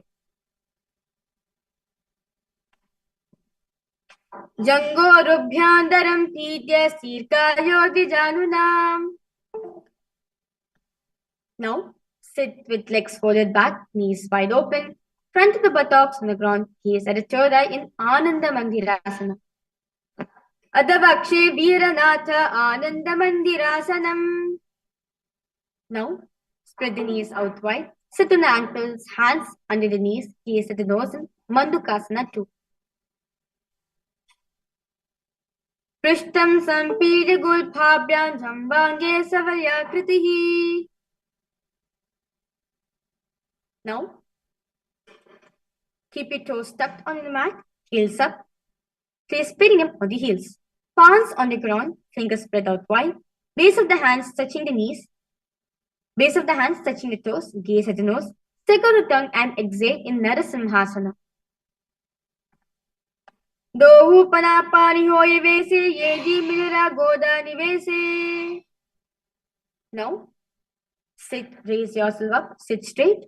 Make a hollow of palms and place it on your mouth. Keep your thumbs under the teeth. Close the lips, gaze at the nose in Vishrikasana. Dobu pagangi yedi joyi godam panam vanam puni hoyi.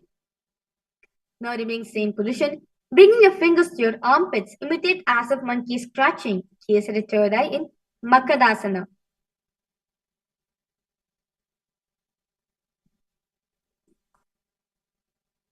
Dobu pagatale sampada ane tinaki bishti bhuma parithane.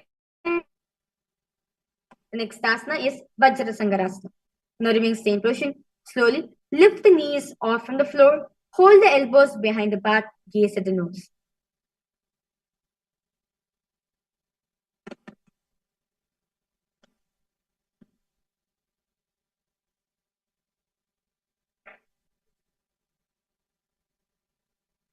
Pratama panapani hoyi vese dobu edi gudani vese. The next asana is Kanjanasana.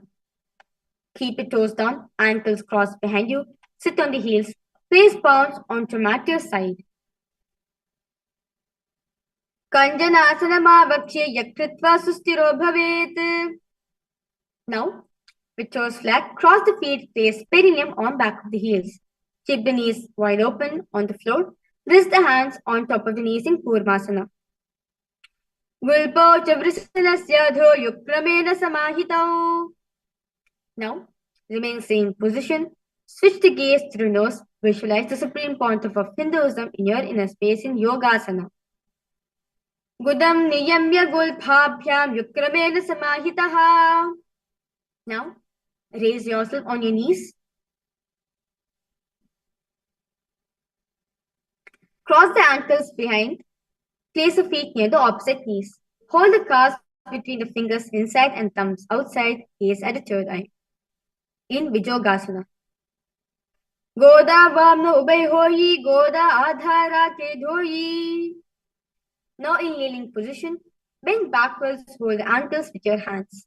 Keep the arms straight. Push the hips forward. Sit the head back in Ushtrasana 2. Merudantagradidhad samipadi sufuman. Now, hands on the soles of the feet. Slowly lean back. Bring your elbows and back of the head on the mat. Gaze at the navel in Jatyasana 2. Dobu edi sambud kare sole mulatvari theridhere. Now, use support with your hands if needed. Rise up, then lean back, touch your back to ground. Do like this again and again in Viritasana. Jangrapti bhuma nidhaya jangodharya urni samstapya. Now, raise the hips higher. Bring the forearms onto the mat. Hold the back of the heels. Bring the head in between the feet in Kapotasana. Merudantagradidhad samipadi sufuman. Now relax yourself. Stand upright on your knees with toes tucked. Hold the arms in between the opposite hands. Gaze at the nose in Varasana. Janani bhumau.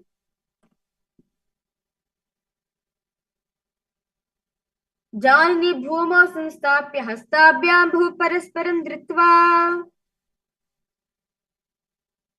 The next asana is Varahasana 2. Now, keep your toes together, toes tucked. Lean forward, bring the elbows to the mat, hands holding the head. Rest the head on the hands, heels on the butt in Varahasana 2. Surya Chandram Vedanani Asnani Khatyante. Now, kneel down. Place crown of the head on the mat between the interlaced fingers. Elbows on the mat, shoulders width apart. Lift the knees up and bring the hips high.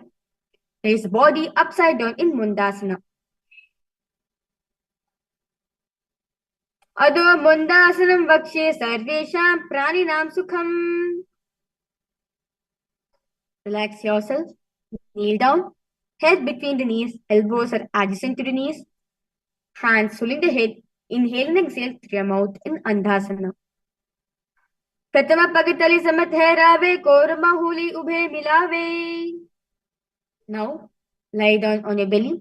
Arms extended straight out in front of you.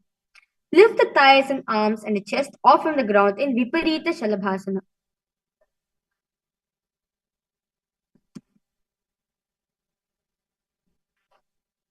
Shalabhasana Bhedascha Nadaberunda Namake. Now, lie on your belly. Place the palms next to the body. Keep the chest on the mat. Slowly lift the legs up together in Kapalasana. Kapalam bhumo nidhai urdhvam padam nayet. The next asana is Akasha Kapotasana. Now remain same position. Slowly lift the legs up over the head and slowly place the feet on the mat in front of you. Keep the palms flat on the mat behind in Akasha Kapotasana. Ushtrasane stitva charana bhumir tapya mastukopari. Now relax yourself. Sit on your knees. Bring the chest down so navel touches the knees.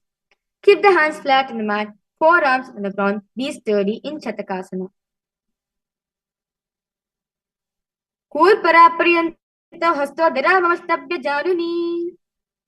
Now remain same position. Slowly raise the legs. Bend the back to touch the feet on the head. Lift the chin and hold in Vrishchikasana 2.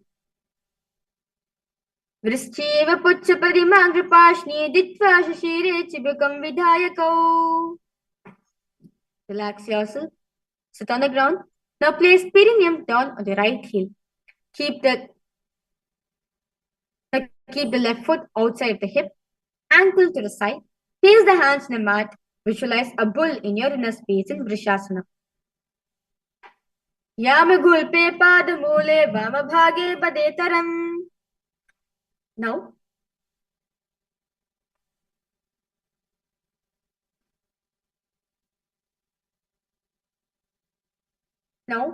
in Vajrasana position, cross the feet over the left. So, cross the left feet over top of the right. Slowly lift the knees off from the ground in Lolasana. Lolasana sada kuryat vayu lola paghatanat. Let's now repeat Vrishasana on the other side. Yamagulpe padamole vamabhage padetaram.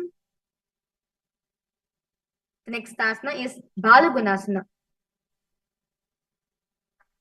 Now, place left toes on the ground. Sit on the heels of the left foot. Place the right foot flat on the ground with the knee raised towards the chest. Palms on the respective knees. Maintain an upright position in Balagunasana. Asana Kaugana Jalabika Rajayi. Now, squat with feet flat on the mat. Bring the elbows around the thighs and wrap the hands around the shins. Hold the ankles from the outside in Grahasana. Paditile bhumo samstapya janumadhye kurparau.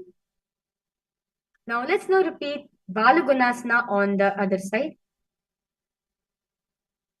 Asana Kaugana Jalabika Rajayi. Now, squat on toes with heels up, knees off from the mat.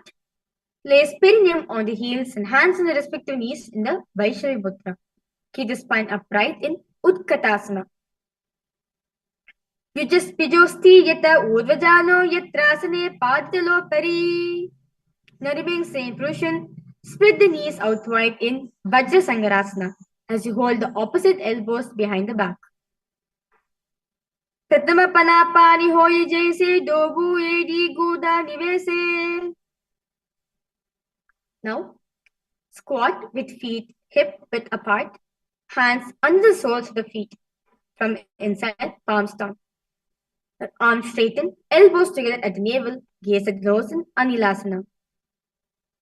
Dobu hata bhuma paritani kahoni jari nabalaga ane. Now, place back of the hands to the mat with fingers facing towards the body. Now step the feet on top of the hands wrapped around the feet like a shoe, and walk around in Padukasana. Hastitalo padade kritva dishte gachet Padukasanam bhavati. The next asana is Kukurodanam. Place palms on a mat. Raise both the feet upwards into the air. Let them fall back down. Do like this again and again as visualize yourself as rooster in Kukurodanam. Hatitale bhuma kritva paditale chak udvam. Now slowly place hands on the mat, raise legs upwards into handstand position. Move around on your two hands as if you're dancing in Viparita Nrityasana. Hastitala abhyam bhuvam vashtabhya urdham padagre kurvan. Relax yourself now. Stand straight. Now, separate the feet. Place one palm down on the mat with arms straight. Bring the opposite hand to the head. Be stable in Kunjarasana. Atavakshe Mahadeva Kunjarasana Muttamam. Let's now repeat Kunjarasana on the other side. Atavakshe Mahadeva Kunjarasana Muttamam. Now, sit on the ground with feet flat and heels close to the body. Hold the respective ankles in Shambhi Mudra. Slowly lift the feet up from the ground in Kadambasana. Pashnibhya bhumimashtabhya hastadveni gulpa dritva. The next asana is Pavanamuktasana. Sit with heels to the perineum.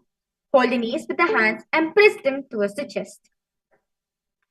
Dvayostu padayof pani latva svastvani tambake. Now, sit and lift one foot behind the head. Place both the hands flat on the mat. Now extend the opposite leg up with knees straight. Lift the entire body off from the ground. Keep the chin up in Chakorasana.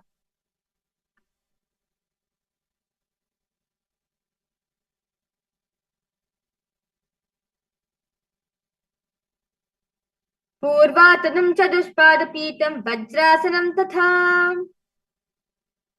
Now, sitting on the ground, hold the left toes with the left hand index and middle finger and pull the foot to the left ear.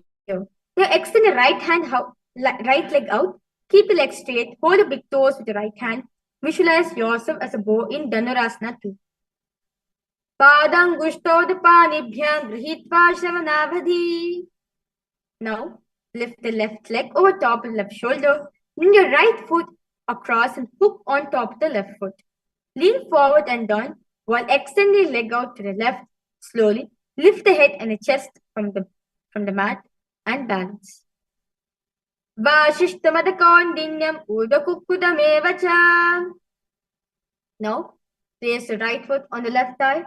Bring the left foot flat on the ground. Have the left shoulder underneath the raised leg. And place the hands flat on the ground in Pranasana. Etat prabhedam vakshami karoti sachamaraha. Now, place the right foot at the root of the left thigh. Then the left leg by the side of the right knee. Hold the left leg by the right hand. Twist the body and remain steady in Paramashivoham. Vamodmular kridakshabado jhanhod bharir veshtita dakshadoshana. Let us now repeat Chakorasana on the other side. Chakorasana. Purvatanam chaduspadaphitam vajrasanam tatha. Dhanurasana 2 on the other side. As you visualize yourself as a bow. Padang gushtodapanibhyam grihitva shravanavadhi. Ashtavakrasana repeated on the other side. Visualize yourself as a flying crane. Vashishtamadakaudinyam udakukkudamevacha. Just now repeat Pranasana on the other side. Etat prabhedam vakshami karoti sachamaraha. Let us now repeat Paramashivoham on the other side. Vamodmular kridakshabado jhanhod bharir veshtita dakshadoshana. The next asana is Ardha Paschimottanasana. Now, keep one leg straight and press the perineum with the other heel. Chest forward and down, hold your toes and bring the head towards the knees. Ekam padam prasarya ekam padasya pashnina. Now, place your left ankle outside of the hip. Hold the soles of the right foot and lift the leg up towards the forehead. Keep the knees straight, gaze at the nose in Kraunchasana. Vashishtamadakaudinyam udakukkudamevacha. Let us now repeat Ardha Paschimottanasana on the other side. Ekam padam prasarya ekam padasya pashnina. Let us now repeat Kraunchasana on the other side. As you visualize yourself as a crane. Vashishtamadakaudinyam udakukkudamevacha. Now, sit with soles between the thighs and the calf. Keep the spine straight, palms resting on the knees in Swastikasana. Jano borantare samyak kritva padatile ubhe. Now, keep the feet in the same position. Cover the heels with the respective hands. Tuck the chin to the chest. Gaze at the tip of the nose in Gorakshasana. Jano borantare pada uttano vyakta samsita. Now, bring the left heel to the perineum and right foot on the left thigh. Close the eyes to the index finger, nose with the middle finger, ears to the thumbs, gaze at the third eye. Meditate on the master in Bhagasana 2. Va pashnogudam stapya dakshagrim vamajanghane. Now, place feet on top of the opposite knees. Place hands onto the ground. Palms facing upwards. Keep the spine straight. Gaze at the nose in Yogasana 2. Uttano charno kritva samsto parijanuno. Now from Padmasana, place hands flat on the mat beside the body. Press the hands into the mat. Lift the knees up from the ground. Slowly balance up yourself above the ground in Urdhva Kukutasana. Vashishtamadakaudinyam udakukkudamevacha. Now continue to remain in the Padmasana position Place the palms, insert the hands through the knees and place them on the mat.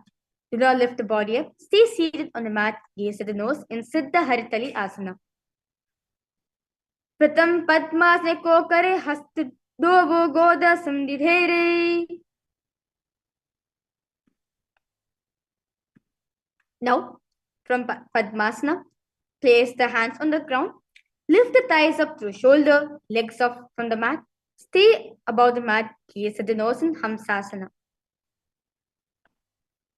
Kukudasana stitva skandam pariyantvam urinitva tishtet. Next asana is Karmakasana. Now relax yourself. Now while sitting, reach the hands behind the calves. Interlace fingers. Bring the forehead to the floor. Gaze at the nose in Karmakasana. Pratama Padmasane ko kare goda samdima hi karidhere. Now raise yourself up from Padmasana. Insert both the hands through the thighs and the calves. Bend the elbows. Hold on to respective shoulders with your hands in Kurmasana. Bhami janga par dachina pava, dahini janga par bhamiyava. Now remain in the same position. Bend the head down. Tuck the chin to the chest in the Jalandhar Bandha. Gaze at the nose in Granthi Bedasana. Adavakshe Neelakantha Granthi Bedasanam Shubham. Now raise your head. Remain in the same position. Lay on your back in Uttana Kurmasana. Kukutasana Bandhastam Karabhyandata Kandharam. Now raise yourself up. Remain the legs in Padmasana position. Insert the hands through the gap of the thighs and the calves. Place one hand flat onto the mat. Hold its wrist with the other hand. Slowly lift the body up and hold in Pankukutasana. Kukudasana chitva eke nastene anyasya maribhandam dritva. Let's now repeat Pankukutasana on the other side. Kukudasana chitva eke nastena nyasya manibhandam dritva. Now you can relax yourself. You can remove your hand from the gap of the thighs and the calves. Now place the elbows on the toes. Interlace the fingers. Rest the chin on the knuckles. Press the thumb on the throat in Gridhrasana. Jano varantare Pado Uttano Vyakti Samsito. Next asana is Padmasana 3. Now, remain in Padmasana position. Hold one hand over the other. Palm facing upwards. Keep the spine straight. Gaze at the nose in Padmasana 3. Uttano Charno Vidhaya Vidiva Shakti Stito. Now remain in same position. Place the palms on top of knees in Shambhavi Mudra. Keep the spine straight. Gaze at the nose in Padmasana 4. Etat Padmasanam Kuryat Pranavayopasidhaye. Next asana is Karmakasana 2. Now from Padmasana, hook the right hand index and middle fingers around the right toe. Lift the elbow as if you're pulling a bow back. Move the big toe around. Now place the left hand on the opposite knee. Keeping it straight, repeat this on the other side in Karmakasana 2. Atanyasana vakshe yoga purak karakshanat. Now, from Padmasana, cross the arms behind the back. Hold the big toes with your index and middle finger. Inhale through the tongue, straighten like an arrow in Kakuchancha Kumbhaka. As engage the Mahamudra Bandha. Gaze at the nose in Karmakasana 3. Karmakasana kritya udhare puryat sukham.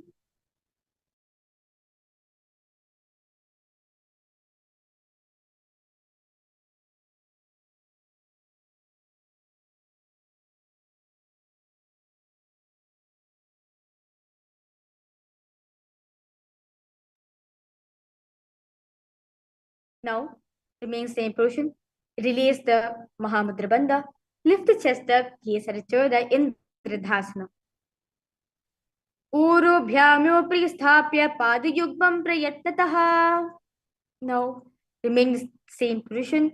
Lay down on your elbows, gaze at the nose in Nagrasana. प्रथम पद्मासने कोमताने दोहु हाथ बचाने आमने. Now you can relax your legs from the Padmasana position. Bring the knees to the chest and embrace the knees in Parashamudra in Kandukasana.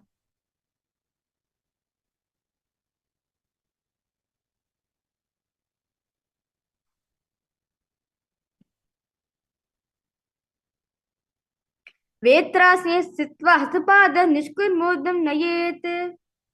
Now place the soles of the feet on the mat, hands interlock under the head in Shambhi Mudra. Gaze at the nose in Urdhva Pavanasana. Pratama Sudo Saina Karave Goda Ubha Rashi Milave. Now remain same position. Place upturned palms under the heels. Slowly lift the heels up in. Lift the hips up in Markata Pitasana. Uttan Shayanam Padatile Uttan Hastyostapayete. Now remain same position. Support your hips with the hands placed at the waist, elbows bearing the weight of the body. Chin presses at the throat in Jalandhara Bandha. Gaze at the nose in Utthana Shikha Pitakasana. Jangor Balini Nasyet Utthana Shikha Pitakam. Now lie supine. Raise the hips and legs up. Elbows and hands extend on the mat below, helping the body balance the leg as legs are raised up straight in Narakasana. Griva Kantena Bhum Vishtamba Pada Gridvayam.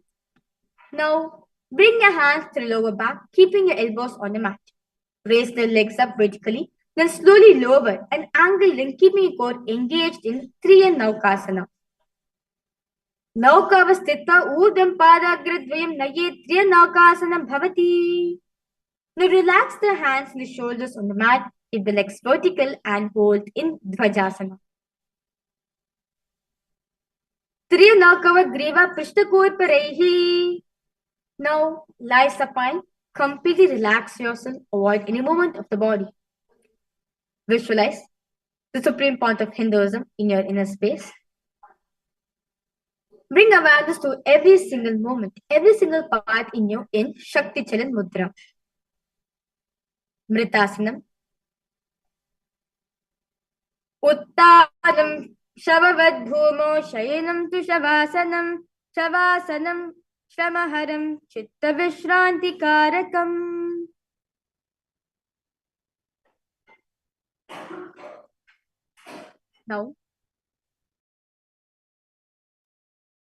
Now, continue to repeat the Mahavakya in your inner space.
Relax yourself. Now, start to wiggle your toes and your fingers and rock yourself up to a comfortable seated position.